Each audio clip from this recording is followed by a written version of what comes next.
രാമായ രാമചന്ദ്രായ രാമഭദ്രായ വേധസേ രഘുനാഥായ നാഥായ സീതായ പദയേ നമ.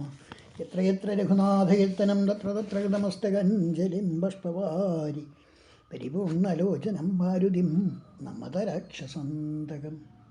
എല്ലാവർക്കും നമസ്കാരം. ശ്രീമദ് വാൽമീകി രാമായണം അയോധ്യാകാണ്ഡത്തിലെ 103 സർഗമാണ് ഇന്ന് വ്യാഖ്യാനിക്കാൻ ഉദ്ദേശിക്കുന്നത്. 102 സർഗത്തിലാണ് ഭരതൻ ആ ഏറ്റവും ദുഃഖകരമായ വാർത്ത, ദശരഥ മഹാരാജാവിൻ്റെ ചരമവാർത്ത രാമനെ അറിയിക്കുന്നത്. അത് കേട്ടപ്പോൾ രാമനിലുണ്ടായ വികാരവിക്ഷോഭങ്ങളാണ് ആദ്യമായിട്ട് ഇവിടെ വർണ്ണിക്കുന്നത്.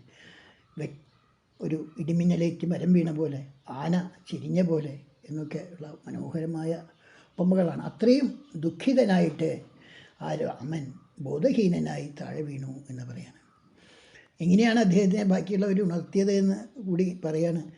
ഈ ലക്ഷ്മണനും സീതയും ശത്രുഘ്നനും ഭരതനുമൊക്കെ ചുറ്റും നിന്ന് കരഞ്ഞപ്പോൾ അവരുടെ കണ്ണീരുകളെ കൊണ്ട് ആണ് ആ രാമനെ ഉണർത്താൻ വേണ്ടി രാമൻ്റെ മുഖത്ത് വെള്ളം തെളിച്ചത് എന്നാണ് പറയുന്നത്. അത്രയും ദുഃഖകരമായ ഒരു അറിവായിരുന്നു രാമനെ സംബന്ധിച്ചിടത്തോളം അത്. അതിനുശേഷം ബോധമൊക്കെ കിട്ടിയതിന് ശേഷം രാമൻ വളരെയധികം ദുഃഖിച്ച് കരയാൻ തുടങ്ങി എന്ന് പറയും. അച്ഛനില്ലാത്ത ആ രാജ്യത്തിലേക്ക് ഇനി വനവാസം കഴിഞ്ഞാലും ഞാൻ മടങ്ങി വന്നിട്ട് എന്താണ് എനിക്ക് പ്രയോജനം? ആരാണ് എന്നെ അവിടെ സ്വീകരിക്കാനുണ്ടാവുക? എന്തിനാണ് എനിക്ക് ഈ രാജ്യവും പ്രജകളും എല്ലാം? ഞാൻ ഇനി വനവാസം കഴിഞ്ഞ് തിരിച്ചു വരാൻ പോലും ആഗ്രഹിക്കുന്നില്ല എന്നൊക്കെയുള്ള രീതിയിൽ രാമൻ വളരെ ദുഃഖിതനായിട്ട് വിലപിക്കാൻ തുടങ്ങി എന്ന് പറയുന്നു. അങ്ങനെയുള്ള രാമൻ പിന്നെ സീതയോട് പറഞ്ഞു, സീതേ, നിൻ്റെ ഭർത്തൃപിതാവ് മരിച്ചിരിക്കുകയാണ്. ലക്ഷ്മണനോട് അറിയിച്ചു, നിൻ്റെ അച്ഛൻ ഇതാ നമ്മളെ വിട്ടുപിരിഞ്ഞു പോയിരിക്കുകയാണ് എന്ന്. അതിനുശേഷം അവരെല്ലാവരും കൂടി അച്ഛനെ ആ അന്ത്യാഞ്ജലി അർപ്പിക്കാൻ, മരിച്ചു കഴിഞ്ഞാൽ ഉദക കൊടുക്കൽ, നിവാബ എന്ന് പറയുന്ന ഉദകദാനം വളരെ പ്രധാനപ്പെട്ടതാണ്. മരിച്ച ആത്മാവിന് ഇങ്ങനെയുള്ള ജല കൊണ്ട് കൊടുക്കുന്ന ധനങ്ങളെ കൊണ്ടാണ് അവർക്ക് മോക്ഷങ്ങൾ കിട്ടുന്നത് എന്നാണ് പറയുന്നത്. വളരെ പ്രധാനപ്പെട്ട ഒരു കാര്യമാണ്. അങ്ങനെ ആ സുമന്ത്രരെ മുൻനിർത്തിക്കൊണ്ട് രാമനും ലക്ഷ്മണനും ഭരതനും ശത്രുഘ്നനും സീതയും എല്ലാവരും കൂടി